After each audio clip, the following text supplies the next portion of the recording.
If you like the Young Turks podcast, I think you'll love a lot of the podcasts on the TYT network. Old School, it's one of my favorites, one of the favorites for a lot of the listeners. Please check that out, subscribe, share it. That makes a big difference, and give it a 5-star rating. Thank you.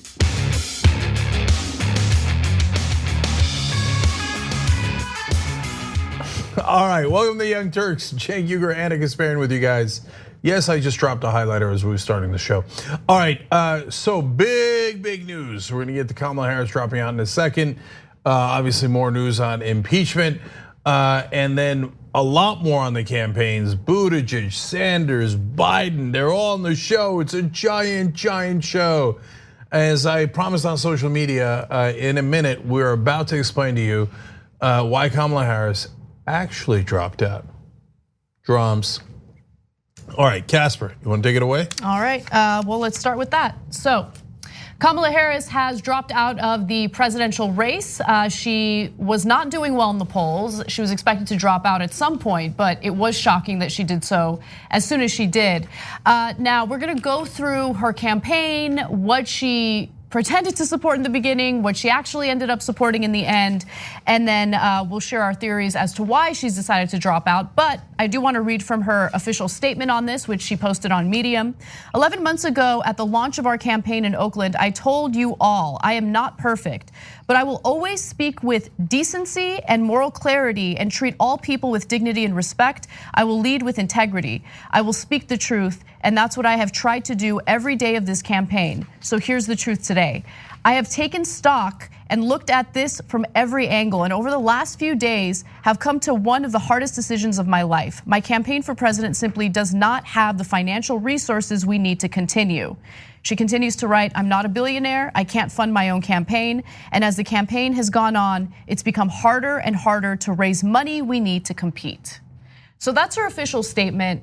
Before we rewind and take a look at how she conducted her campaign, do you want to jump in, Cenk? Yeah, so I think that she's being honest and acknowledging that she's financially strapped, and that's one of the issues. But that's only half the equation.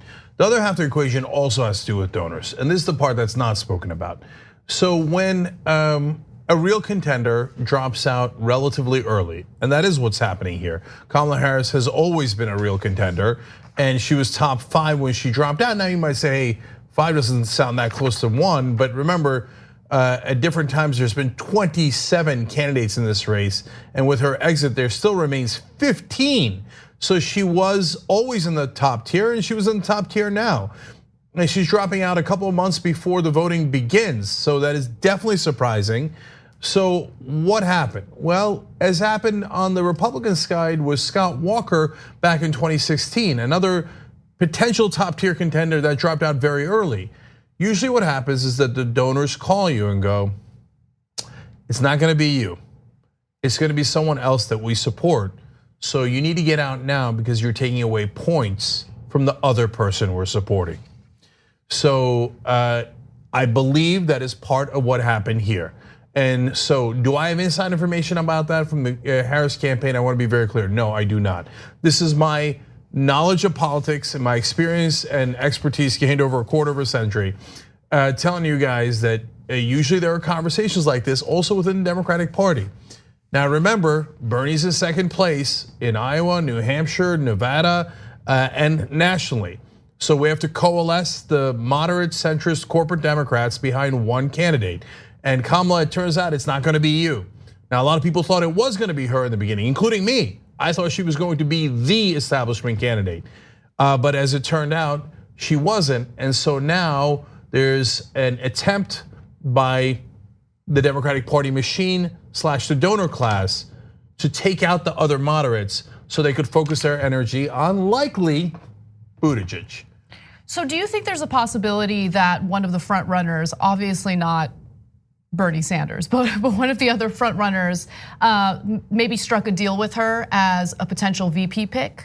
Yeah, look, anything is possible, but I'd be surprised by that because there's too many front runners for her to actively and accurately guess as to who's going to win.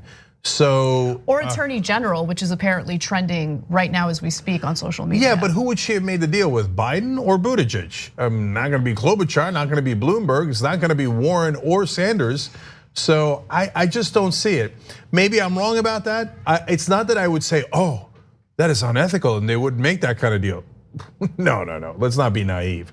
It's just that I don't know who would offer her that deal and who she would think would be credible enough to accept it from. No, I think she really legitimately ran out of money. And when the numbers came out at the end of December for the next quarter, she was going to be very low on that list. And she wanted to drop out before that embarrassing moment, and probably got a couple of calls from power brokers in the Democratic Party saying, look, it would be helpful if you were to exit so we could all get behind one person. So Politico reported that apparently there was a super PAC that had cleared $1 million in TV ads in Iowa to boost her struggling campaign. So they were about to start that campaign, that ad campaign, and then right before they were about to do so, this was announced and they decided to pull it. So it seemed like there was some money and some support by donors. No, she's always had, she had the most support by the Democratic establishment when this whole race began. Buttigieg rose late,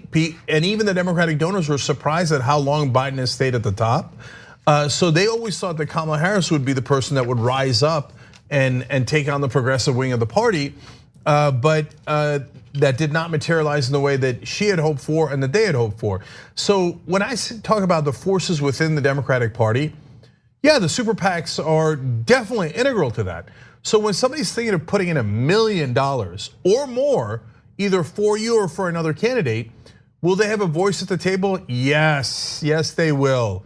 So to say that they won't is incredibly naive and purposely ignores the elephant in the room, the major force in today's American politics, which is the donor money, which rules almost everything. So let's talk a little bit about why her campaign started out pretty strong and then ended up struggling, okay? Because her messaging, in my opinion, and I'm gonna provide evidence that really bears this out, was unclear, was wishy-washy. She did start out attempting to appear as though her positions on policies were incredibly progressive. In fact, here's a mashup that kind of gives you a sense of that. On these issues. Hey guys, you know what? America does not want to witness a food fight. They want to know how we're going to put food on their table. This president walks around talking about and flouting his great economy, right? My great economy, my great economy. You ask him, well, how are you measuring this greatness of this economy of yours? And he talks about the stock market. Well, that's fine if you own stocks. So many families in America do not. You ask them, how are you measuring the greatness of this economy of yours? And they point to the jobless numbers and the unemployment numbers. Well, yeah, people in America are working. They're working 2 and 3 jobs. So when we talk about jobs, let's be really clear. In our America, no one should have to work more than 1 job to have a roof over their head and food on the table. So, she's really focusing on economic issues there, issues that progressives have really brought to front and center when it comes to this election. And then things started to change when it came to her support of Medicare for all. And we'll get to that in just a second, but do you want to jump in? Yeah, so she had the right lane, which now Buttigieg occupies if you are an establishment candidate. What was that lane? To be brazenly pro-corporate conservative Democrat? No, that's the lane that, for example, John Delaney, Michael Bennet, Amy Klobuchar are in, and that's a lane that's headed nowhere. That's a cul-de-sac. So that is not the correct lane. The correct lane politically, if you're an establishment candidate, was pretend that you're a progressive, but tell donors and reporters behind the scenes, I'm not really, don't worry. And she did that. Yeah, she absolutely did do that. But then she lost her nerve. And she panicked and then publicly said, no, I'm not a progressive. I'm turning against Medicare for all. I'm turning against all these proposals. She had them. She had Biden. She landed a couple of really strong punches against Biden in a political debate. I said that she won that debate. Everybody says she won that debate. But I'm just telling you, as a progressive, I thought she won it even though I don't totally agree with her policies. Yeah. So she had the right lane. But my best guess again is that donors pulled her aside and was like, no, Kamala, we're not doing Medicare for all. I don't even like you talking about it. So go in the other direction. So now Buttigieg has taken that lane and it has given him success. Pretend to be a progressive, but in fact, turn around and give the donors everything they want. So I want to help reinforce the point that you just made, because you're absolutely right. She did have some strong moments in debates when it came to hitting back at Biden and Buttigieg. I'm sorry, Biden on busing, I mean. So let's go to that video. Again, this is during one of the Democratic debates. Kamala Harris is confronting Joe Biden on busing. It was hurtful to hear you talk about the reputations of two United States senators who built their reputations and career on the segregation of race in this country. And it was not only that, but you also worked with them to oppose busing. And there was a little girl in California who was part of the second class to integrate her public schools. And she was bused to school every day. And that little girl was me. Yeah, I think that was her strongest performance in the debates. And honestly, after that, she did become even more wishy-washy on Medicare for all. Yeah. She did waffle on a lot of these policy issues that progressives care about. And look, the mistake that candidates are making, this isn't just about Kamala Harris. This is about a number of candidates who keep pretending as though they have progressive policy stances. They think progressives are stupid. They think progressives aren't paying attention. We're paying close attention to everything these candidates say, both on the campaign trail and on the debate stage. And so they can raise their hand and claim that they're in favor of doing away with private insurers. They can pretend like they support Medicare for all. But the devil's in the details, and I think over and over again, we have seen candidates suffer when they waffle on Medicare for all, when they say one thing on the debate stage and say something completely different behind the scenes. With the notable exception of Pete Buttigieg, because the media refuses to criticize him under any and all circumstances. Right, but here's the thing, like Pete Buttigieg, I don't think he's ever really pretended to support Medicare for all. No, he did. In 2018, he boldly said he was for Medicare for all when it was polling well, and he thought he was going to pretend to be a progressive. The media will not criticize him under penalty of law. And I say that in relationship to Kamala Harris, because they did criticize her from time to time on her waffling, on her raising of her hands, but then putting it down after the debates. So when they noticed that she was doing those things, they would criticize her. When she attacked Biden, a lot of the press criticized her for being too hard on Biden. Right. And that got her waffling, and then eventually she went back to being supportive of Biden. And so that got into her head a little bit. So I give that as a comparison to Buttigieg, because Buttigieg never gets criticized for anything at all. So he gets a free ride. And so I don't know that it's racial or it's gender related. I really don't know that. But I think it's fair for people to ask why. Why is there, even among two candidates that are incredibly similar, they're in the same exact camp. It's not a progressive versus establishment, so that doesn't explain it. Between Buttigieg and Kamala Harris, they're nearly identical, but the press was middling on Kamala Harris to tough, and total free ride for Buttigieg back then and today on the same exact flip-flops. But I do want to go back to Senator Harris's issues here. She said, that girl was me, talking about the busing, the clip that we showed you. First of all, Biden's unbelievable. I mean, you might have seen the very end there. When she says that girl was me, Biden goes, like, you didn't see that coming? That was unbelievable, right? So watch this. I know you're talking about, that was a kind of cut. That was kind of quick, but but she had shirts made out after the debate that they handed out, said that girl was me. What are you doing? That's why Maya Rudolph started making fun of her on Saturday Night Live, because she's pre-planning the tweets, the social media reaction, the merchandising based on a line she rehearsed before the debate and they had pre-produced. No, then you look totally inauthentic. You had a great line, leave it be, leave it be. And then in fact, don't leave it be, keep on going. Why did you backpedal on Biden? You had him, and you weren't competing against Warren or Sanders, you were competing against Biden to be the establishment candidate. You should have never let the press and the donors get into your head about don't criticize Biden, he might eventually be our guy. Who cares, you're running against them. You were right about all those, you should have gone after him on the bankruptcy bill, on giving away the taxes. Even Michael Bennet went after him for making Bush's tax cuts permanent. So there were so many things to go after there. But her number one problem wasn't that she made those initial attacks. That's when she rose. There's no question about that. When she was saying she was progressive and she was attacking Biden, that's when she rose up to the top 3.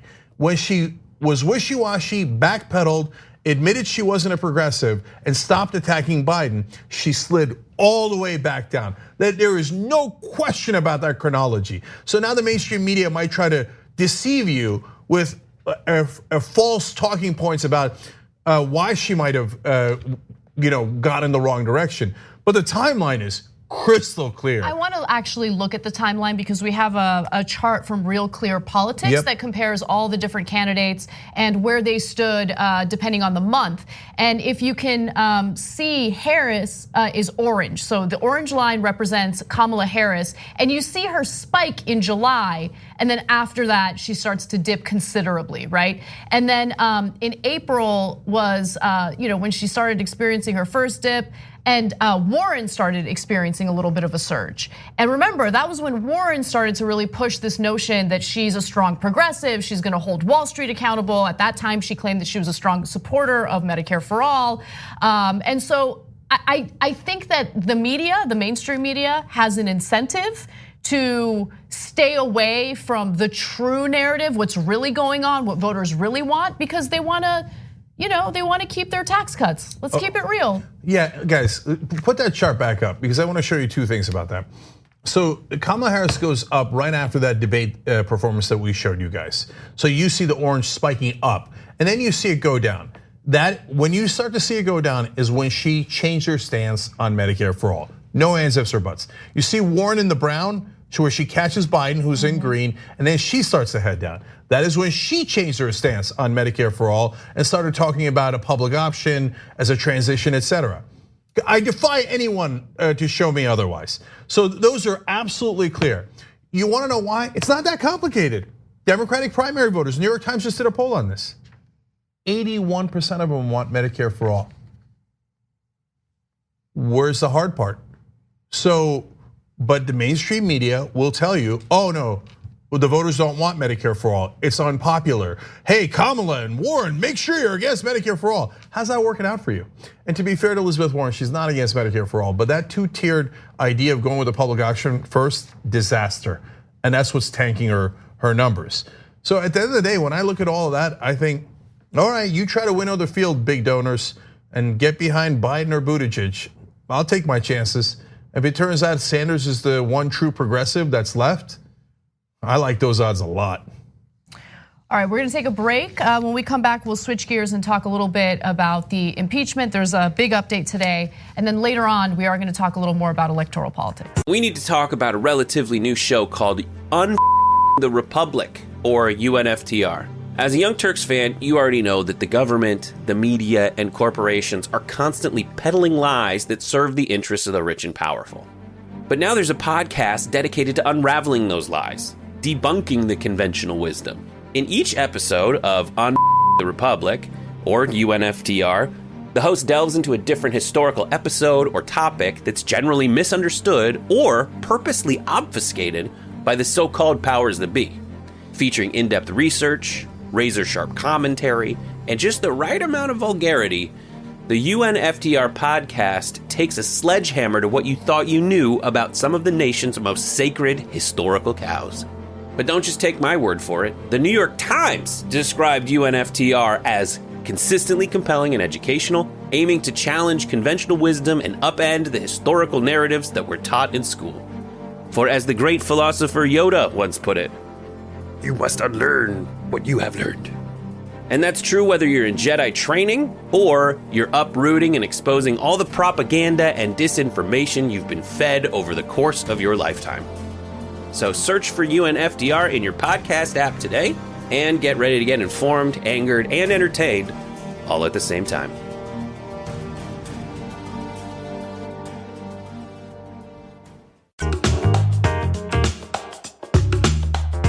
All right, back on the Young Turks. Let's go to members' comments first. MAGA strength Sudafed writes in, how long until the donors tell Biden to get out in favor of Pete Buttigieg? Actually, considerably longer. But right now, Biden's down to 4th in Iowa. So let's see what winds up happening in Iowa and New Hampshire. But Biden is going to hang his hat on South Carolina, where he still holds a giant lead. So it'll be very hard for anyone to push him out of the race. I Stole McConnell's Shell writes in, progressives are the power and we are watching. And Ray for Madness on Twitter says, what happened to Kamala? She met Tulsi Gabbard. It's pretty simple. So we should note that. I don't think that it was the major factor at all. I think that Kamala's changing stance on policy was a major factor. But Tulsi Gabbard did put some damage on her, and rightfully so. So that was nice political sniper move during the debates, which is what Tulsi does to candidate after candidate in the debates, and I've enjoyed it. Really, which other candidate has she done it to? She went after Klobuchar in the last debate. Did it stick though? I mean, and Klobuchar is like low-hanging fruit. It's not like she's doing well in the polls. Yeah, I hear you, but she went after Buttigieg too. Remember they had the conversation. No, she did a great job. She's the only one that's ever criticized Buttigieg. She's talked about his stance of trying to invade Mexico, which she partly did allude to. So that I think that she's done a pretty good job in those debates in singling out the problems with those candidates. I wish the press would stay on it a little longer. And of course, what happened after Gabbard went after Kamala Harris was she went and had the press interview her because it was a dramatic moment in the debates. And all the press asked was, why'd you go meet Assad? They totally forgot about her criticism of Kamala Harris, completely ignored it, and instead attacked Tulsi Gabbard. Yeah, it's true. Look, my point is, it worked with Kamala Harris. Certainly didn't work with Buttigieg, even though she brought up an interesting point that I didn't even know about. The fact that he wanted to go into Mexico with military to do something about cartels was ridiculous, but it didn't work with him. No, but partly because, again, the press absolutely smitten with Buttigieg. So when she attacked Kamala Harris, they were like, oh, big fight in the debates. It's really interesting. Let's talk to Tulsi Gabbard. Okay, she attacks Buttigieg, puts some damage on him. They're like, I don't know, I didn't see it. Did you guys see it? I didn't see it. I don't get why the media is so obsessed with her meeting with Assad, right? Like, there's so much more to talk about. Like her endless support for Modi. I mean, she's open and transparent about it. Yeah, they don't care about that stuff. They don't care about that. All they care about is she is not in favor of the military-industrial complex. That is really problematic. In reality, that's actually her best asset. The other stuff is actually problematic, but they don't care. They're like, oh, Hindu nationalism, snooze fest. Okay, let's go back to supporting the military-industrial complex. I know, and that leads to the murder and slaughter of Muslims, and the US government is pretty complicit in that. Or actively engaged in that. Has the mainstream media shown any kind of interest in slaughter of Muslims across the world? Obviously Whether not. it's Myanmar, the Uyghurs being locked up in concentration camps in China, or what Modi did back when he ran that region of India. And, Gujarat. And allowed for slaughter of the Muslims. No, they never care about that. Yeah, all right, we got it. Or Yemen, by the way, yes. All right, so a few announcements, actually a lot of announcements. Let me knock this out. So Shop TYT is actually celebrating Giving Tuesday, which is awesome. And so 10% of all proceeds at our Shop TYT store will go to the Committee to Protect Journalists. This is a wonderful organization, and obviously it's incredibly important to support and protect journalists, especially with rising fascism throughout the world. So go to Shop TYT to learn more. And if you want to learn more about the Committee to Protect Journalists, you can go to cpj.org. I also want to tell you a little bit about one of our partners, Doe. So if you're looking to invest your money, but you don't know how to start, Doe is a wonderful option. They ask you questions about your personal interests, and then they give you some investing suggestions. So go to doe.com/TYT to learn more. And we have some exciting new news about a new way you can watch this show. We have partnered up with Comcast Xfinity X1 and Xfinity Flex. So if you have that platform, all you have to do is use your voice remote and just say the Young Turks or TYT, and then we'll pop up. And you can watch us on that platform as well. So I know what you're thinking. Is Cenk going to flex his triceps on Xfinity Flex? They're not thinking that, I guarantee you. But no, that's not what happens. It's just a part of Comcast. And now we're on it. So all you have to do is say, Young Turks, computer, give me TYT. Boom, you'll get TYT. Yeah, I also want to tell you guys a little bit about gifting, right? So a gift that Cenk can give to me and probably to a lot of others is to not talk about his triceps anymore. But one other possible gift is the gift of TYT membership. So we bring this back, actually this is the second time we're doing it, but it's an opportunity for you to give TYT membership to your friends or your loved ones. Go to tyt.com/gift to do so. It's a great option, and you really do help to spread the progressive message while simultaneously keeping this company afloat. And then finally, there will not be an episode of Old School tonight. We're gonna be filming some special content, which we can give you more details about later, but no Old School tonight. Yeah, and it's not a bad thing. We're gonna get you some great programming that we're shooting tonight. I decided, you know what, you guys win. You become members, tyt.com/join. I'll do it behind the scenes on my triceps. Oh my God. You win. Okay. She showed me working out at the Y, maxing out on the triceps. Are you sure you want to do that, Cenk? No, I look like a mess. I gotta do it. I gotta show you the triceps without showing you the rest of my body. Anyway. You've got to stop working out. Yeah. All right, well, we have any impeachment updates, so let's talk about that. Democrats are reportedly divided in Congress over whether or not to expand the impeachment investigation to include other things like possible financial crimes or aspects of the Mueller investigation. Now, the Mueller investigation did find instances of obstruction of justice, but again, there's some disagreement among congressional Democrats as to whether or not they want to bring that into the mix. So, according to the Washington Post, members of the House Judiciary Committee and other more liberal-minded lawmakers and congressional aides have been privately discussing the possibility of drafting articles that include obstruction of justice and other high crimes they believe are clearly outlined in Mueller's report, or allegations that Trump has used his office to benefit his bottom line. Now, I gotta be honest with you, I think that the ship has sailed when it comes to Mueller's report and obstruction of justice. Really? I do, and I'll explain why in just a minute. But one thing that I think Democrats have done a terrible job in is drawing attention to possible financial crimes. They haven't even really investigated any of his financial crimes. And I think they 100% should look into that and should see if there's enough evidence to draft articles of impeachment on financial crimes. Now, why do I think that financial crimes are different from the Mueller report? No, look, messaging matters, and Democrats have lost the messaging war on the Mueller report. Plain and simple, okay? So, describing what happened with obstruction of justice months and months after the Mueller report came out, it's not gonna do anything to convince the American people. What is easy to understand and what I think would help get the American electorate on the Democrat side when it comes to this impeachment is financial crimes. We all understand what financial crimes are. I think once because people are sick of corruption, Cenk, right? Oh, yeah. Mm-hmm. No, but like, of course. Yeah, so like this is all about corruption. It's about using the office of the presidency in order to enrich yourself and your family members.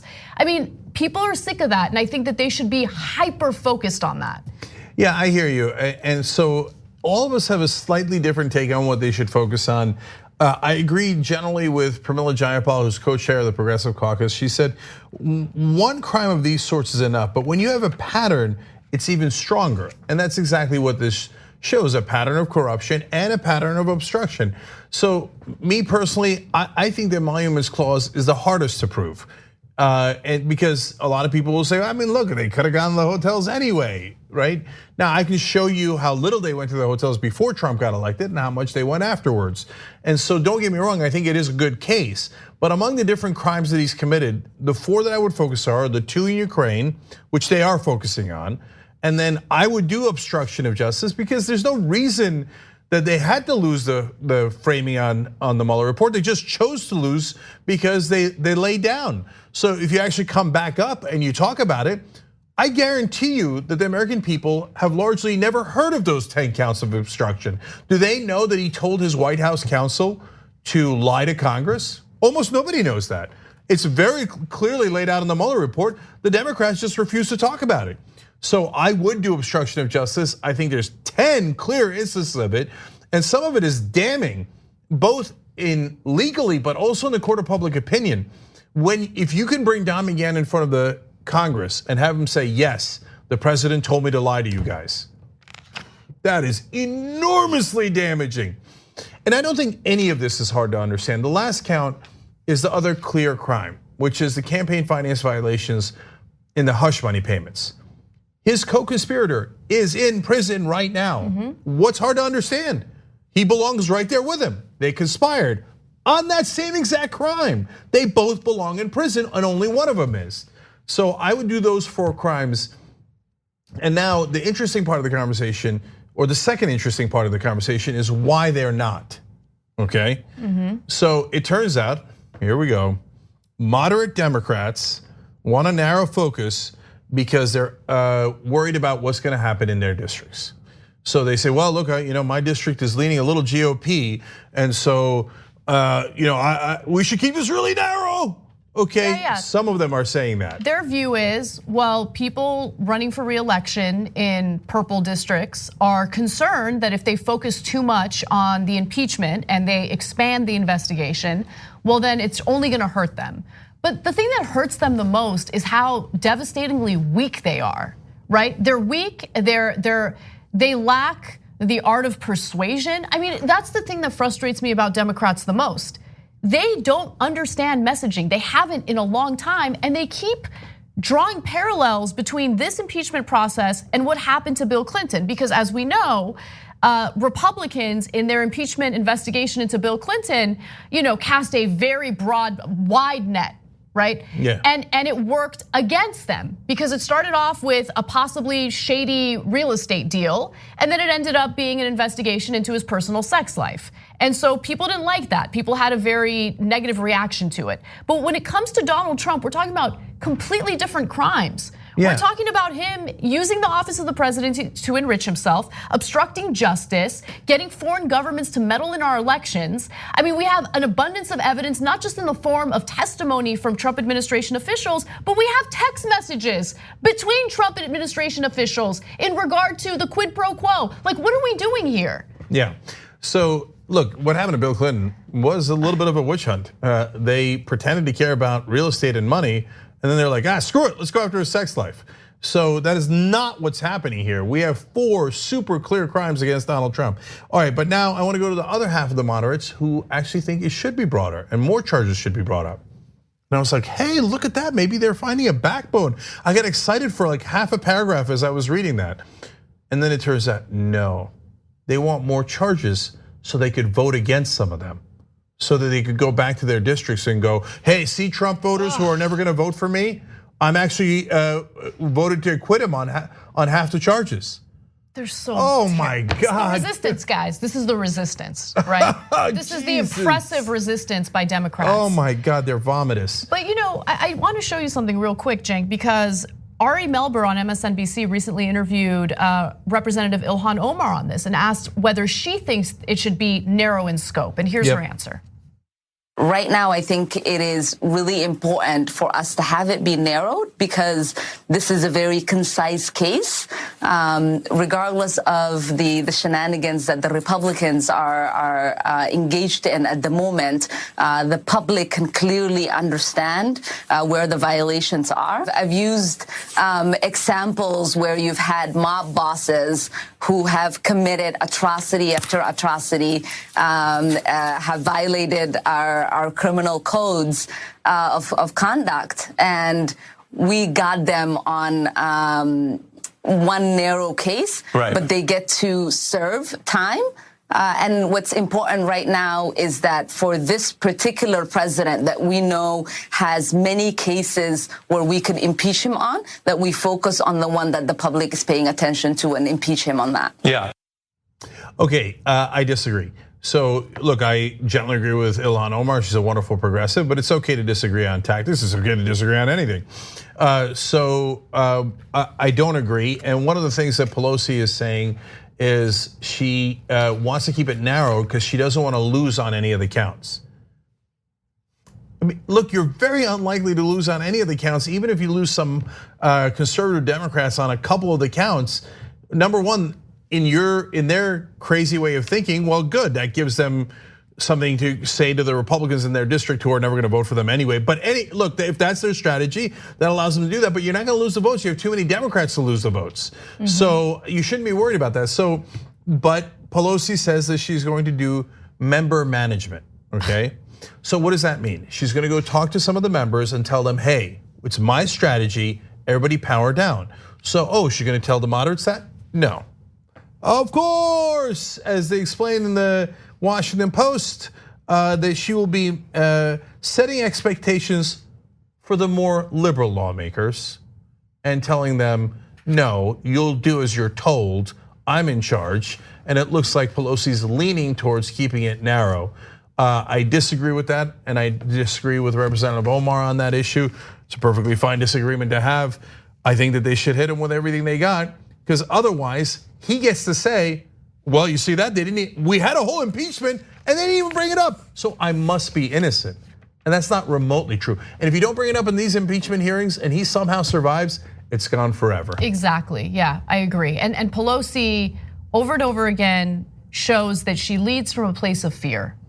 When you make decisions based on the fear of losing the vote or losing on whatever issue, well, then you're gonna lose. You lose automatically if you don't even try, and that's exactly what she's doing here. 100%. All right, well, let's move on to some NATO news. The NATO summit is currently happening in London, and of course, Trump has attended, and things have gotten a little tense with the leader of France, Emmanuel Macron. Now, at one point, Macron was interviewed, and he talked about how Trump's actions in various parts of the world, particularly in northern Syria, where he abruptly decided to pull US troops out of the region, which left our Kurdish allies vulnerable, is an example of how he doesn't take NATO seriously. It's an example of how he doesn't take international relations seriously. And he said the following: what we're currently experiencing is the brain death of NATO. I don't know whether Article 5 remains in effect, but what will Article 5 mean tomorrow? Now, Article 5 is the collective defense agreement of NATO countries, right, of the NATO alliance. And so his issue is that Trump is making decisions unilaterally. He also says, I'd argue that we should reassess the reality of what NATO is in the light of the commitment of the United States. And Trump has consistently attacked NATO and our NATO allies for allegedly not contributing enough money to NATO. Now, with that said, Trump was asked about Emmanuel Macron's comments, and here's what he had to say. I heard that President Macron said NATO is brain dead. I think that's very insulting to a lot of different forces, including a man that does a very good job in running NATO. It's a tough statement, though, when you make a statement like that. That is a very, very nasty statement to essentially 28, including them, 28 countries. I think that you have a very high unemployment rate in France. France is not doing well economically at all.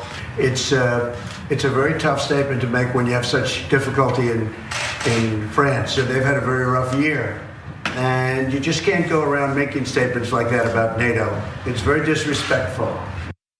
So I don't know why he went off on a random tangent in the middle of that and talked about France's economy. By the way, I have news for you. The economy in the United States is not doing so well. Nearly half of Americans are working in low-wage jobs, making an average of $18,000 a year. Okay, so while he touts his jobs numbers, we're not in a good situation here in the United States either. Nonetheless, what? I mean, all he does is trash NATO. Yeah. That's all he does. That's why it's so hard to react to him. I mean, so you spent 3 years trashing NATO far worse than Macron, and understand what Macron's actually saying. And the reason why he went on that tangent against France's economy is because Macron is not actually criticizing NATO. He's criticizing the United States for not sufficiently backing NATO. He's saying we're on the precipice of brain death for NATO because the US will not honor its commitments. That's why Trump is mad. And then he pretends to stand up for the integrity of NATO, which it's very nasty. He's pulverized over the last 3 years. He's done nothing but attack NATO. And so, I mean, so what are you supposed to say? Like, Trump is not a defender of NATO? Doesn't everybody know that? I mean, I know not every person in the country knows that, but every reporter does. What do you do to? It's like Bernie Sanders coming out all of a sudden saying, I don't think income inequality is that big a deal. You'd be like, what? Right. Right. Can you imagine? Yeah, exactly. I mean, the media, the follow-up questions to that would be endless. Whereas with Trump, I think, look, the biggest problem with Trump is that he's normalized this behavior, right? Like, this is the behavior you expect. And it's exhausting to constantly challenge it.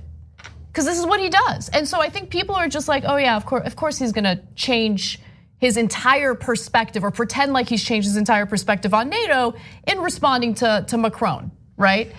Yeah, so also while he was in London, they asked him a question to give you context on how he knows nothing at all about National Health Service in Great Britain, saying, hey, is that on the table in your trade negotiations? Because the Trump administration has criticized the UK for having drug prices that are too low. You didn't hear that wrong. They're saying, no, yours should be as terribly high as ours are in America, and you should crush your own people like we do on behalf of the drug companies that bribe us. Yeah, you should watch your own citizens die like we do here in the United States. Yeah, so that has been the official Trump administration line on that. So they asked Trump, they said, so is that on the table when you're doing these trade talks? And he's like, everything is on the table, but no, we don't want a system like Great Britain. So it's not on the table that America would do something like that. That wasn't the question at all. Oh my God, you don't know your own stance. Like he has no idea what his administration policy is.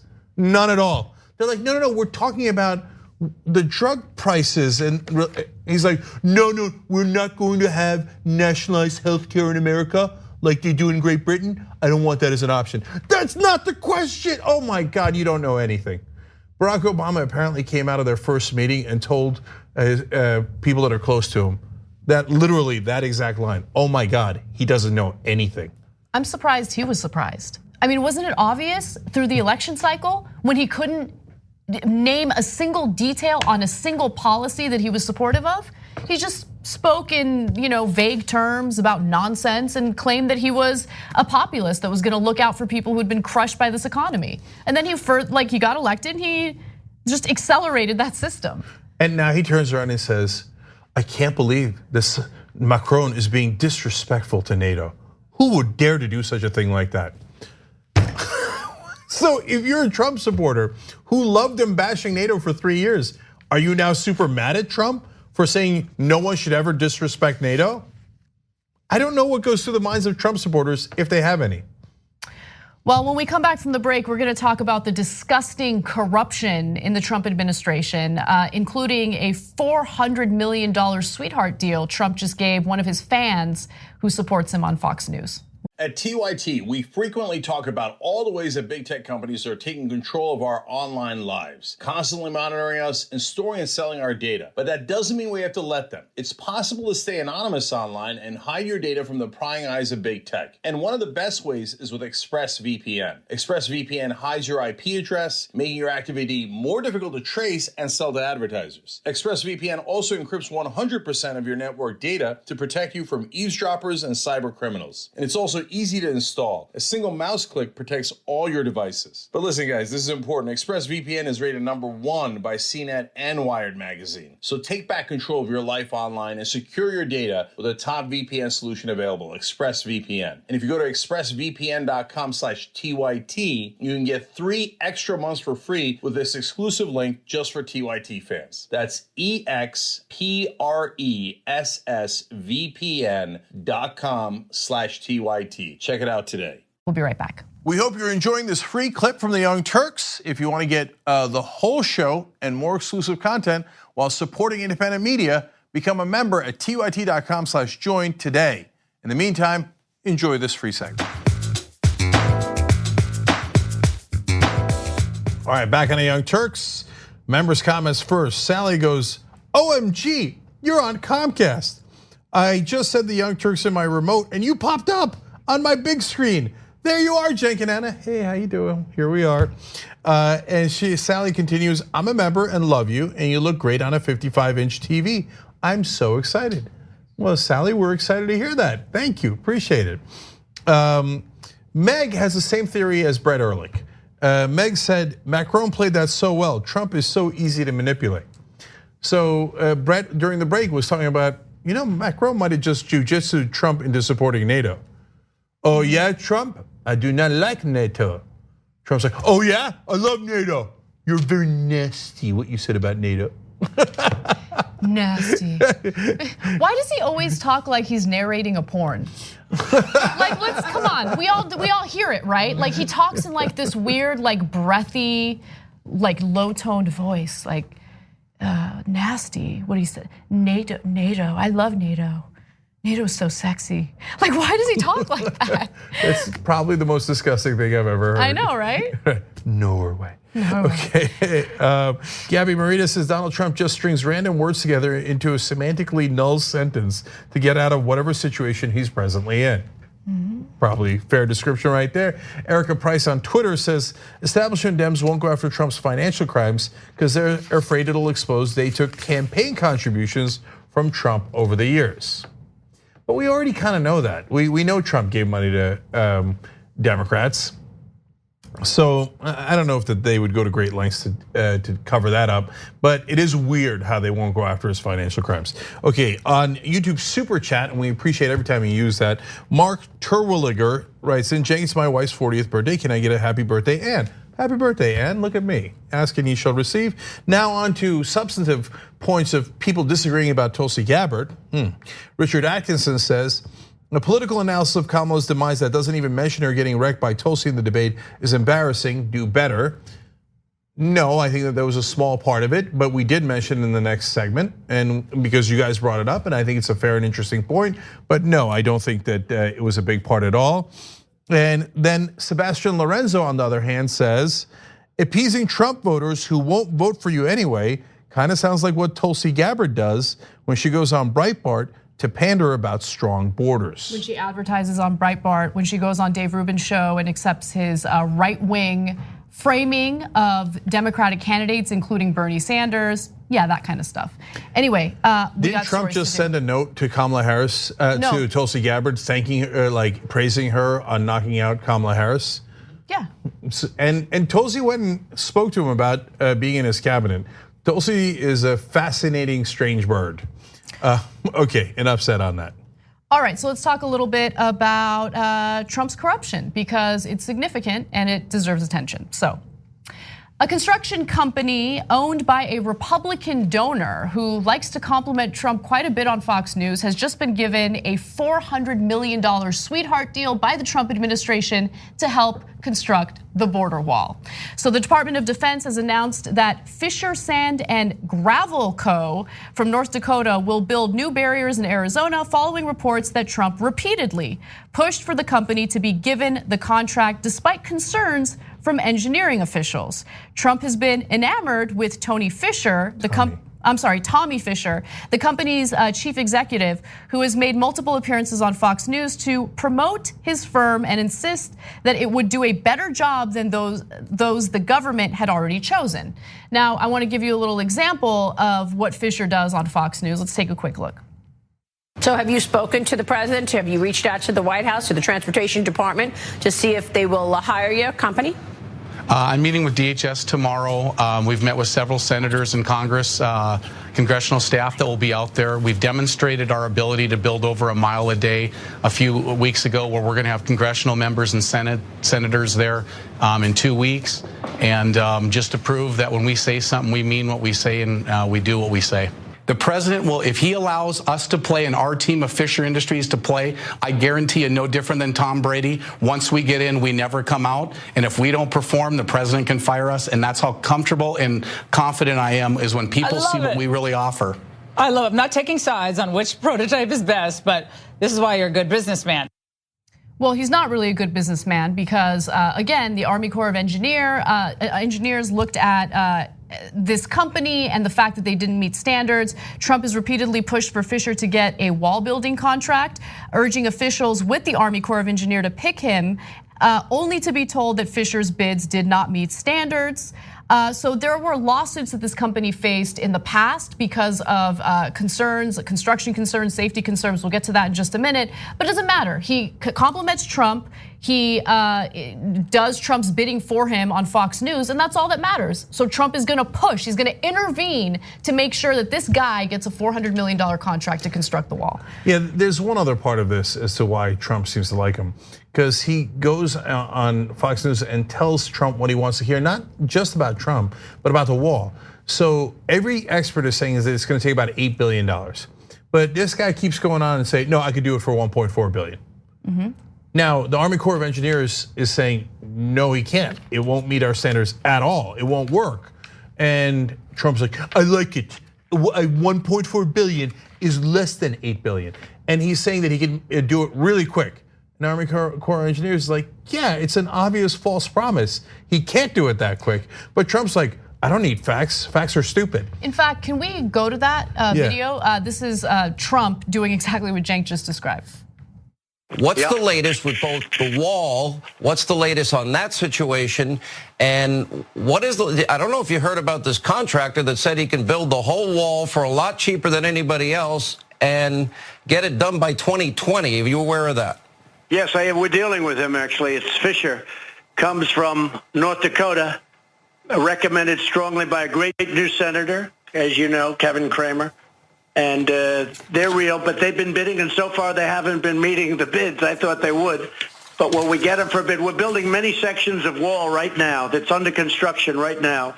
And I intend to have, by the end of next year, over 400 miles of wall. We've renovated a lot of wall already.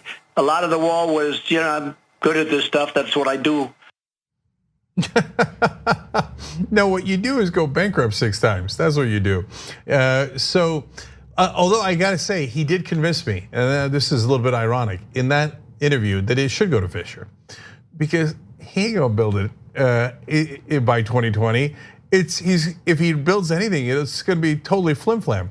This is a classic conservative scam, right? Like, oh yeah. I'll build it quick. Yeah, that's what I'll do. And I'll build it perfect. And I'll do it for less than a quarter of the price. Yeah, that's it. That's the ticket. And that's why, look, I told you, I saw a guy who works in sales. He said, oh, we sell everything to the right-wing talk shows. Gold, shakes, miracle, proteins, etc. Because their audience will believe anything. And so that's why the guy goes on Fox News and he listens to Trump. Yeah, they should give it to him because he definitely won't build it. So, okay, now I do want to say there's another funny moment there.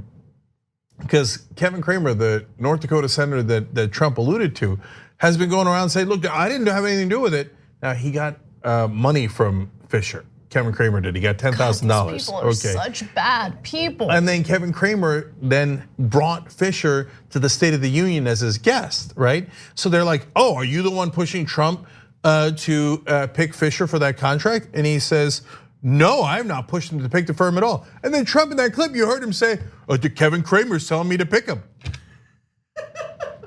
Yeah, Kevin, I know that is pretty funny. That is pretty funny. And just to be specific, Kevin Cramer was given $10,000 by the Fisher family for his Senate campaign in 2018.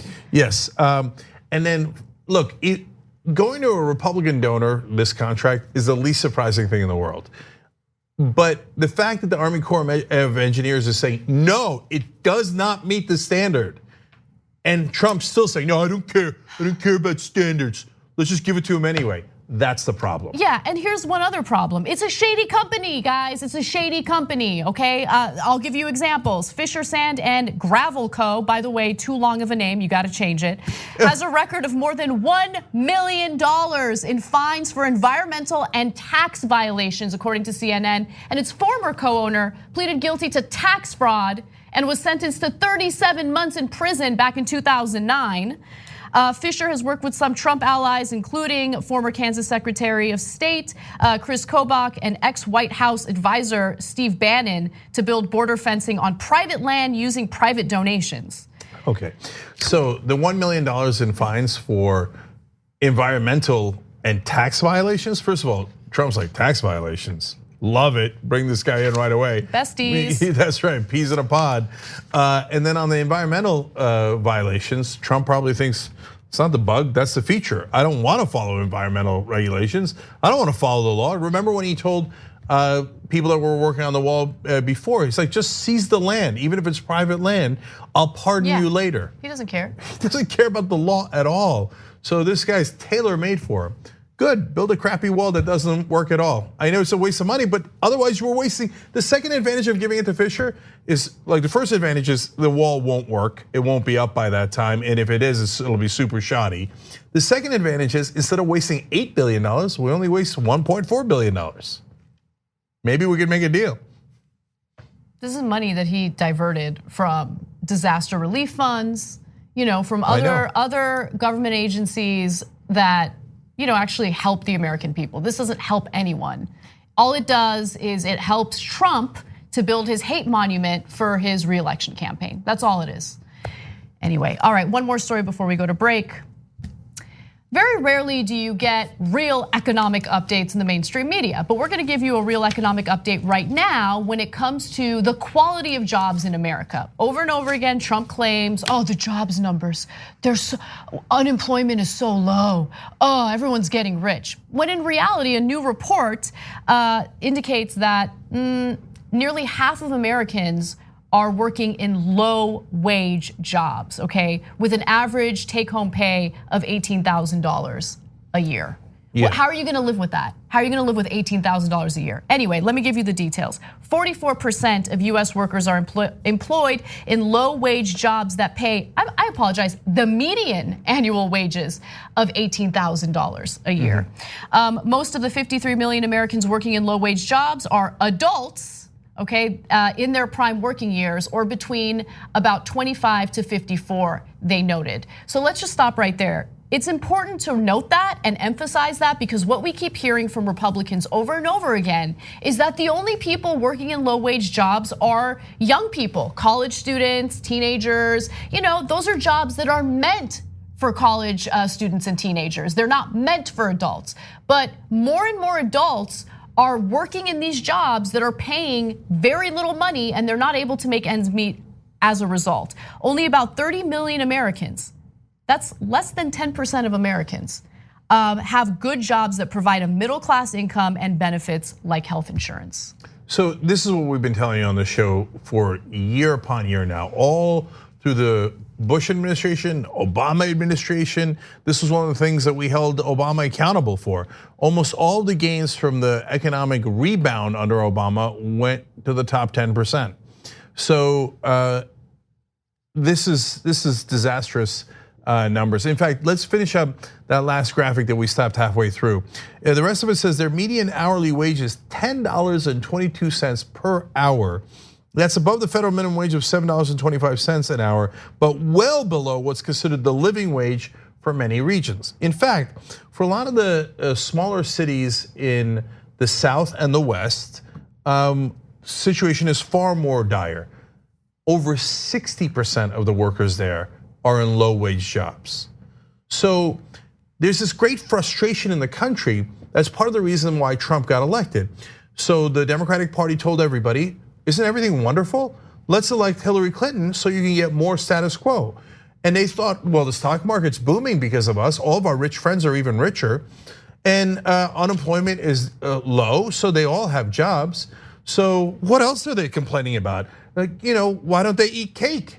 And so what you're not realizing that is in Las Cruces, New Mexico, Jacksonville, North Carolina, and yes, there is a Jacksonville, North Carolina, and in all these other cities, and it's not just the small cities, it's in almost all of our cities, including cities as rich as San Francisco.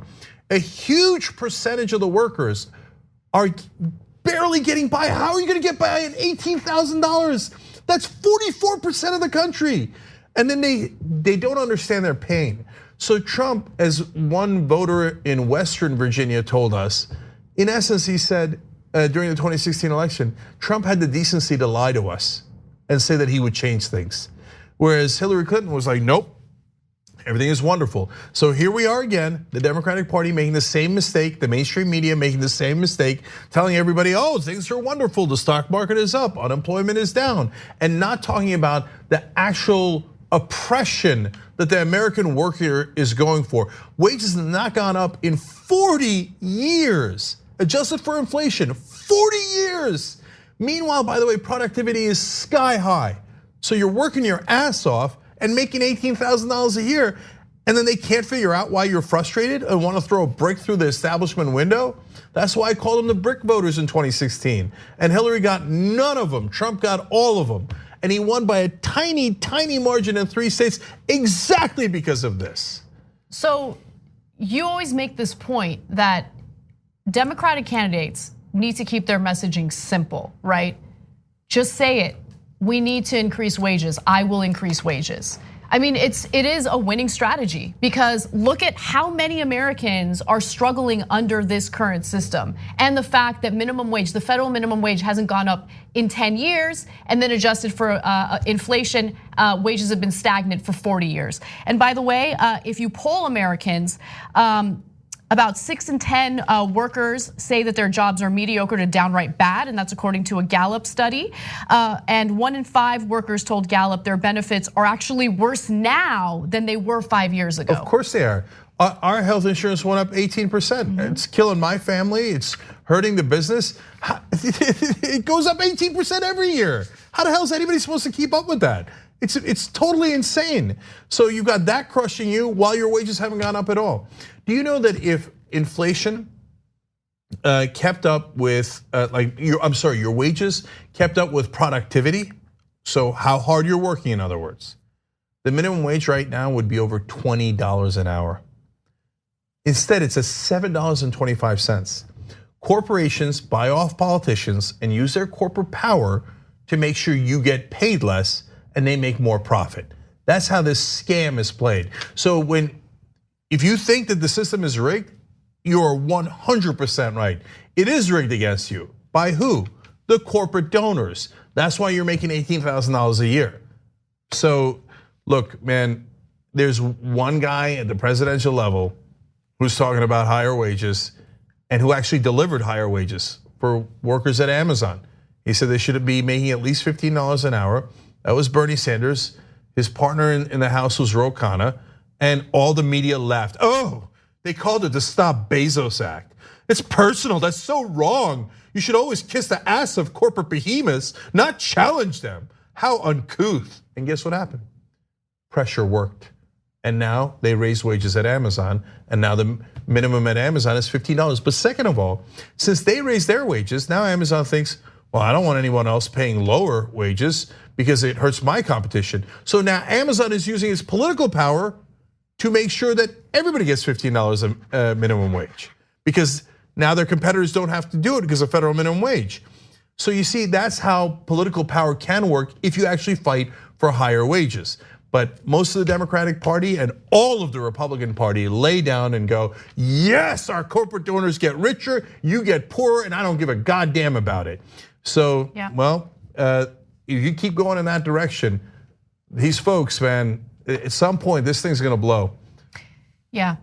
So Ro Khanna, by the way, will be on the conversation tonight. I'll be interviewing him, so check that out. But we are going to take a quick break. When we come back, Emma Vigeland joins us, and we're going to talk about Pete Buttigieg and some of his missteps on the campaign trail. Thanks for listening to the full episode of the Young Turks. Support our work, listen ad-free, access members-only bonus content, and more by subscribing to Apple Podcasts at apple.co/TYT. I'm your host, Cenk, and I'll see you soon.